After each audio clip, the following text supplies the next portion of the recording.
It sounds like there's some bad actors operating without accountability inside the federal government's procurement system. The Auditor General recently found the government wasn't following procurement rules around securing contracts, for example. Should there be bigger repercussions or penalties put in place when the government doesn't follow its own procurement rules?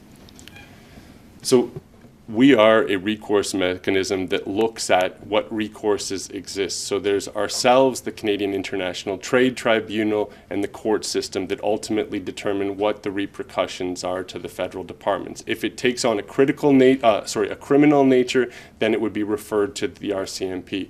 So that's the framework of rules that exist. But again, I think your question speaks to accountability. What types of accountability exist within the federal government to ensure the rules are followed? And I think it is important for people to stand up and say, I've made a mistake. If that mistake is not of criminal nature, then ultimately the framework that exists, I do believe, is sufficient. But one of the struggles we're having is that people are not holding themselves accountable. Again, I work a lot with people on the buy side. They are trying hard to implement the rules. So I think it's a little bit unfair to them to just say they're simply not following the rules. There may be, discrete bad apples, but I would say that there is a significant effort to follow the rules. And that's why the third foundational change is we have to change the framework of rules, because there are so many.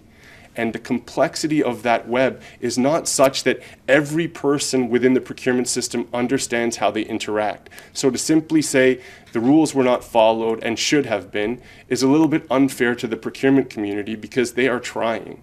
And again, I'm not discounting the fact that we have some bad actors. Absolutely we do. And part of our oversight responsibility is to root out those bad actors and ensure accountability.